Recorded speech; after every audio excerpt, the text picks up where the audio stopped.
हमारे इस YouTube channel के सेगमेंट फास्ट न्यूज में आप तमाम का इस्तकबाल है। इस वीडियो में आप देख सकते हैं कमेंटों में बहुत ज्यादा खबरें। तो आइए शुरू करते हैं वीडियो को और देखते हैं आज की ताजा तरीन खबरें।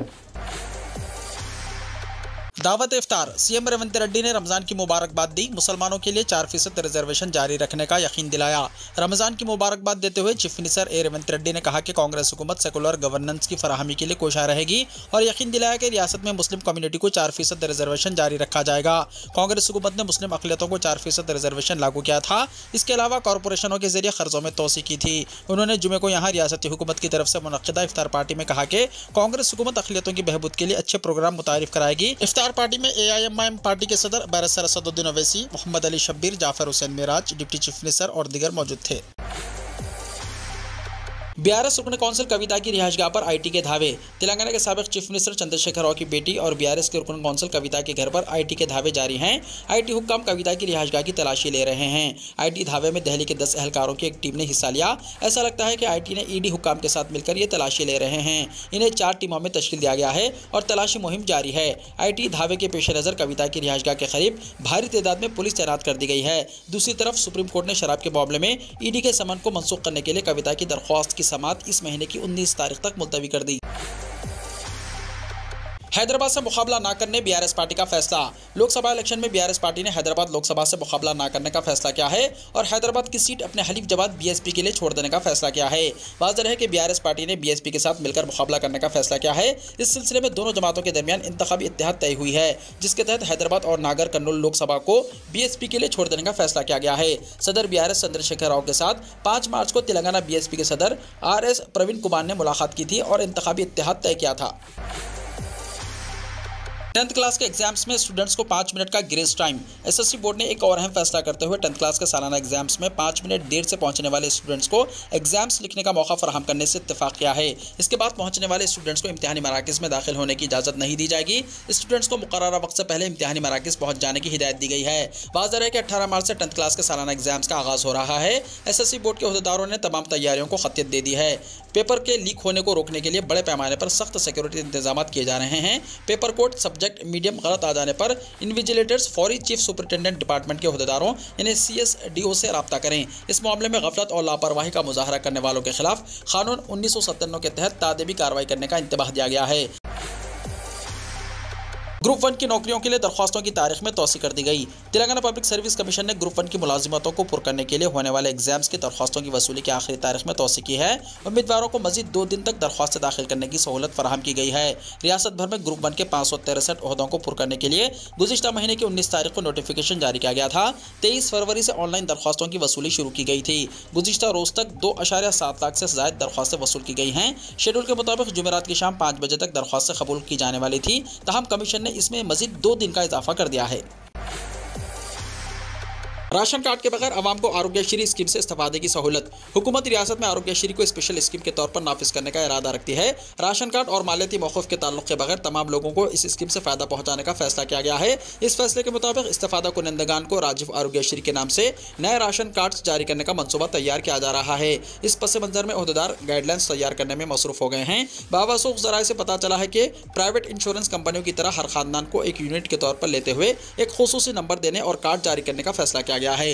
हुकूमत ने पहले ही रियासत के हर शहरी का डिजिटल हेल्थ प्रोफाइल तैयार करने का फैसला किया है। इन तफसीलात को आरोग्यश्री कार्ड से मरबूत कर दिया जाएगा। ये अमल 2 से 3 महीने में शुरू होने का इम्कान है। इस वक्त रियासत में 90 लाख से ज़्यादा सफ़ेद राशन कार्ड्स हैं। दिगर में सरकारी मुलाजिमीन भी शामिल हैं। इनके लिए भी हुकूमत खुसूसी हेल्थ स्कीम पर अमल करने का जायजा ले रही है, जिससे 90% से ज़्यादा आबादी को हेल्थ स्कीम हासिल होने का महकमा हेल्थ की जानिब से अंदाज़ा लगाया जा रहा है। माबाकी दिगर का अहाता किया जाता है और राशन कार्ड से इस लिंक को ख़त्म किया जाता है तो कार्ड्स की तादाद में कमी होने की उम्मीद की जा रही है। अगर इस तरह का कोई फैसला किया जाता है तो हुकूमत पर सालाना 450 करोड़ रुपए का इजाफी माली बोझ आयद होगा। हुकूमत ने आरोग्यश्री स्कीम के तहत फिलहाल 1670 अमराज का इलाज कर रही है। इसमें मज़ीद 100 अमराज को शामिल करने का फैसला किया गया है। हुकूमत ने आरोग्यश्री स्कीम के तहत इलाज की हद तक 5 लाख से बढ़ाकर 10 लाख रुपए कर दिया है। इसके अलावा पैकेज की कीमतों पर भी नजरसानी करने का जायजा लिया जा रहा है। लोकसभा इलेक्शन में वोटिंग के फीसद में इजाफे पर इलेक्शन कमीशन की तवज्जो। लोकसभा इलेक्शन में वोटिंग के फीसद में इजाफे पर इलेक्शन कमीशन ने तवज्जो मरकूज की है। तेलंगाना के तमाम अजला में वोटर्स की ज़्यादा से ज़्यादा शमूलियत और खास तौर पर नए वोटर्स में शऊर बेदारी के लिए मुकर्रर करदा नुमाइंदों के साथ chief electoral officer Vikas Raj ने इजलास मुनक्किद किया। Joint chief electoral officer Sarfaraz Ahmed और दीगर ओहदेदार इजलास में शरीक थे। इलेक्शन कमीशन ने वोटर्स की बेहतर शमूलियत को यकीनी बनाने के लिए 31 अजला में शऊर बेदारी टीमें तश्कील दी हैं। इलेक्शन कमीशन की इस बात पर तवज्जो है कि वोटिंग की अहमियत और इफादियत से आवाम को वाकिफ करवाया जाए ताकि वोटिंग के फीसद में इजाफा हो। महबूबनगर मजालिस मुकामी MLC इलेक्शन में रेवंत रेड्डी बतौर वोटर शामिल, वोटर लिस्ट की इजराई। महबूबनगर मजालिस मुकामी की कौंसिल सीट के वोटर्स में चीफ मिनिस्टर रेवंत रेड्डी का नाम शामिल है। मजालिस मुकामी की कौंसिल सीट का ज़िमनी चुनाव 28 मार्च को मुकर्रर है और इस सिलसिले में वोटर्स की फहरिस्त जारी कर दी गई है। मंडल परिषद के दफ्तर में पोलिंग सेंटर कायम किया जाएगा। चीफ मिनिस्टर रेवंत रेड्डी बाएतबार ओहदा जुमरे में वोटर के तौर पर शामिल किए गए हैं। फखराबाद जिले के तहसीलदार कोड़ंगल विजय कुमार ने वोटर्स की फहरिस्त जारी की जो वोटिंग में हिस्सा ले पाएंगे। कोड़ंगल मजालिस मुकामी के तहत चीफ मिनिस्टर रेवंत रेड्डी का नाम शामिल किया गया है जो असेंबली हल्के की नुमाइंदगी करते हैं। मुतल्लिका रुकन असेंबली की हैसियत से रेवंत रेड्डी वोटर के तौर पर शामिल किए गए हैं। वोटर लिस्ट में रेवंत रेड्डी के नाम की शमूलियत की सोशल मीडिया में बड़े पैमाने पर तशहीर की जा रही है। वाज़ेह है कि कांग्रेस पार्टी ने मजालिस मुकामी की MLC सीट के लिए जीवन रेड्डी को उम्मीदवार बनाया है। BRS से ताल्लुक़ रखने वाले मजालिस मुकामी के कई नुमाइंदों की कांग्रेस में शमूलियत की बाइस उम्मीद की जा रही है कि कौंसिल की इस सीट पर कांग्रेस उम्मीदवार को कामयाबी हासिल होगी। BRS के मजीद 2 उम्मीदवारों के नामों का ऐलान। BRS की जानिब से मजीद 2 उम्मीदवारों के नामों का ऐलान कर दिया गया है। हल्के पार्लियामेंट मलकाजगिरी से R लक्ष्मण रेड्डी और आदिलाबाद पार्लिमानी हल्के से उत्तरम सिक्कू के नामों को मंजूरी दे दी गई है। पार्टी सरबराह चंद्रशेखर राव ने इन दोनों के नामों का ऐलान किया। चंद्रशेखर राव ने आज पार्लिमानी हल्कों के उम्मीदवारों के नामों के ऐलान से पहले पार्टी कायदीन के साथ मुशाविरत की। तेलंगाना में गाड़ियों के नंबर प्लेट्स पर आज से TS के बजाय TG। तेलंगाना में आज जुमे से रियासत की गाड़ियों के नंबर प्लेट के पहले 2 हुरूफ TS के बजाय TG हो जाएंगे। इस खुसूस में रियासती असेंबली में तजवीज़ को मंजूरी के बाद इसे मरकज़ को भेजा गया था। मरकज़ी हुकूमत ने इसकी मंजूरी देते हुए गज़ट नोटिफिकेशन जारी किया जिसके जरिए जुमे से TG पर अमलावरी को यकीनी बनाया जाएगा। इस सिलसिले में वज़ीर ट्रांसपोर्ट पूनम प्रभाकर ने याद दहानी करवाई कि तेलंगाना को रियासत का दर्जा दिलाने के लिए चलाई गई तहरीक के दौरान उस वक्त तहरीक में हिस्सा लेने वाले तमाम अफराद ने गाड़ियों के नंबर प्लेट्स में AP के बजाय TG करने पर रजामंदी जाहिर की थी। ताहम 2014 में रियासत में BRS के बरसर इख्तियार आने के बाद तेलंगाना के अवाम के जज्बात और ख्वाहिशात को दबाते हुए गाड़ियों के नंबर प्लेट्स के इब्तदाई 2 हुरूफ TS किए गए। तेलंगाना में टेट नोटिफिकेशन जारी। तेलंगाना में टीचर अहलियत टेस्ट यानी टेट 2024 का नोटिफिकेशन जारी कर दिया गया है। एग्जाम्स 20 मई से 3 जून तक होंगे। महकमे तालीमात के मुताबिक उम्मीदवार इस महीने की 27 तारीख से 10 अप्रैल तक ऑनलाइन दरख्वास्त दाखिल कर सकते हैं। काबिल जिक्र है कि रियासती हुकूमत की जानिब से टेट के इनेकाद की मंजूरी के फौरन बाद नोटिफिकेशन जारी कर दिया गया है। जुमेरात की रात देर गए टेट का नोटिफिकेशन जारी कर दिया गया। वाज़ेह है कि रियासती हुकूमत ने मेगा DSC का ऐलान किया जिसके बाद तलबा की जानिब से टेट के इनेकाद का मुतालबा किया जा रहा था। इस मुतालबे को देखते हुए हुकूमत ने टेट के इनेकाद को मंजूरी दे दी। तेलंगाना की 815 मसाजिद में 4.5 लाख रमज़ान गिफ्ट पैकेजेस की तकसीम। हर मस्जिद में 500 अफराद के लिए दावत इफ्तार। तेलंगाना हुकूमत माह मुक़द्दस रमज़ान के सिलसिले में रियासत भर के 815 मसाजिद में 4.5 लाख गिफ्ट पैकेज यानी कपड़ों के गरीबों में तकसीम करेगी। JHMC हुदूद की 448 मसाजिद में ये गिफ्ट पैकेट्स तकसीम किए जाएंगे। JHMC के हर वार्ड की 2 मसाजिद, 24 असम्बली हल्कों में से हर हल्के में 4 मसाजिद, सिकंदराबाद कंटोनमेंट की 16 मसाजिद, शिया महदवी की 19 मसाजिद और दीगर यतीम खानों में ये तोहफे तकसीम किए जाएंगे। तेलंगाना हुकूमत के मुशीर मोहम्मद अली शब्बीर ने कहा कि 448 मसाजिद में से हर मस्जिद में 500 अफराद के लिए इफ्तार की दावत का एहतमाम किया जाएगा। इस तरह 2,24,000 अफराद का अहाता किया जाएगा। JHMC के अलावा दीगर इलाकों में दावत इफ्तार का एहतमाम किया जाएगा और 367 मसाजिद और मुकामात पर गिफ्ट पैकेजेस की तकसीम होगी। तेलंगाना भर की 815 मसाजिद में ये पैकेट्स तकसीम किए जाएंगे। चीफ मिनिस्टर की दावत इफ्तार में भी गिफ्ट पैकेट्स की तकसीम होगी।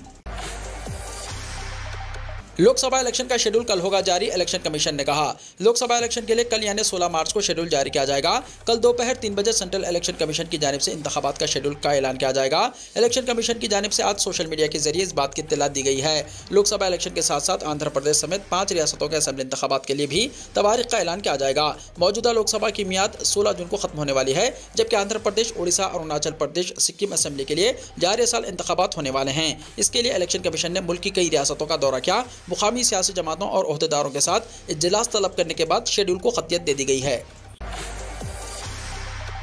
पेट्रोल और डीजल की कीमतों में कमी। आम इलेक्शन से पहले मरकजी हुकूमत ने एक अहम फैसला किया है।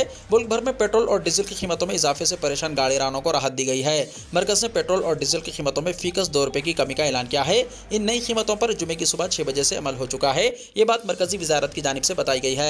वजारत पेट्रोलियम और कुदरती गैस के मुताबिक मुल्क भर में पेट्रोल और डीजल की कीमतों में 2 रुपये फी लीटर की कमी की गई है। नई कीमतों का इतलाक 15 मार्च की सुबह 6 बजे से हो चुका है। पेट्रोल और डीजल की कीमतों में कमी से 58 लाख से ज्यादा हैवी व्हीकल्स, 6 करोड़ कारों और 27 करोड़ 2 व्हीलर्स के मालिकीन को राहत मिलेगी। पेट्रोल और डीजल की कीमतों में कमी से शहरियों को फायदा होगा। CAA के खिलाफ इंडियन यूनियन मुस्लिम लीग की दरख्वास्त समाअत के लिए सुप्रीम कोर्ट में कबूल। सुप्रीम कोर्ट ने मरकजी हुकूमत की जानिब से नाफिज करदा शहरियत तरमीमी कानून यानी CAA पर रोक लगाने के लिए दायर दरख्वास्तों की समाअत के लिए रजामंदी जाहिर की है। जुमे को इंकशाफ हुआ है कि इन दरख्वास्तों पर 19 मार्च को समाअत होगी। केरला की इंडियन यूनियन मुस्लिम लीग यानी IUML ने हाल ही में सुप्रीम कोर्ट से रुजू किया और CAA के आईनी जवाज़ को चैलेंज करने वाली दरख्वास्तों पर फैसले तक एक्ट के निफाज पर रोक लगाने की दरख्वास्त की। मरकजी हुकूमत ने पाकिस्तान, बांग्लादेश और अफगानिस्तान जैसे पड़ोसी ममालिक से मुहाजिरीन के तौर पर हिंदुस्तान आने वाले गैर मुस्लिम को हिंदुस्तानी शरीयत फराहम करने के मकसद से शहरियत तरमीमी कानून यानी CAA लाया है। मरकजी वजारत दाखिला ने हाल ही में एक्ट को मुतल्ला किया है, ताहम बाज़ हल्कों से इसकी शदीद मुखालिफत की जा रही है। इंडियन यूनियन मुस्लिम लीग यानी IUML ने एतराज़ किया कि यह गैर आइनी और इम्तियाजी है। अपनी दरख्वास्त में उन्होंने कहा कि इस एक्ट के निफाज को रोका जाए। उन्होंने फौरी तहकीकात का मुतालबा भी किया। हम मंगल को दलाइल सुनेंगे। मजमूई तौर पर 190 से ज़्यादा केसेस हैं। हम हर चीज़ की तहकीकात करेंगे। चीफ जस्टिस DY चंद्रचूड़ की सरबराही वाली बेंच ने दरख्वास्त गुजारों के वकोला से ये बात कही। केरला में शहरियत तरमीमी कानून नाफिज नहीं किया जाएगा, चीफ मिनिस्टर का ऐलान। रियासत तमिलनाडु के बाद अब केरला हुकूमत ने भी रियासत में शहरियत तरमीम कानून नाफिज न करने का ऐलान कर दिया है। पिनाराई विजयन ने वाज़ेह किया है कि केरला में CAA नाफिज नहीं होगा।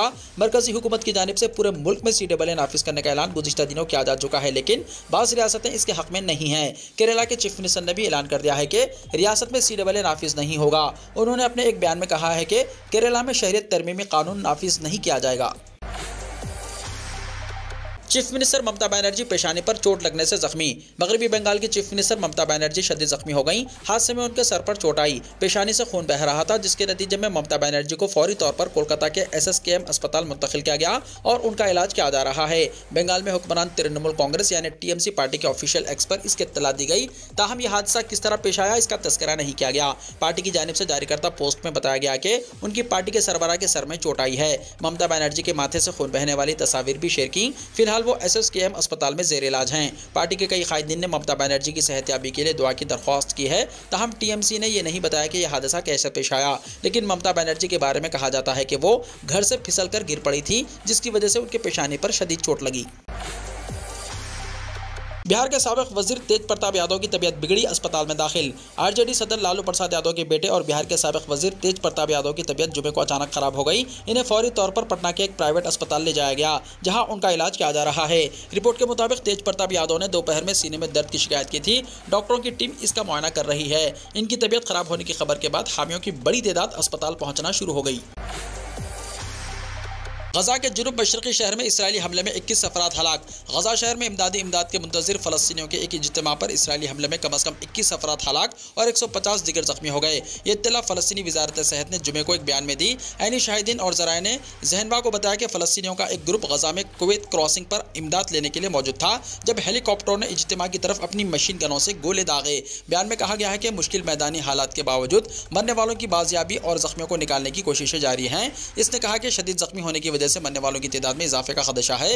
इसराइली डिफेंस फोर्स यानी IDF ने जुमे के रोज मीडिया के उन खबरों की तरदीद की है कि इसकी अफवाज ने जुनूबी गजा शहर में फ़लस्तीनियों पर फायरिंग की है। IDF ने टेलीग्राम पर कहा, ऐसी इत्तलात के IDF ने इमदादी तकसीम के मुकाम पर दर्जनों गजा के बाशिंदों पर हमला किया झूठी हैं। वीडियो को लाइक शेयर कीजिए और हमारे इस YouTube चैनल को सब्सक्राइब करते हुए इसके बेल आइकॉन को भी प्रेस कर लीजिए, ताकि ऐसी ही ताज़ा तरीन खबरें आइंदा भी आपको मिलती रहें।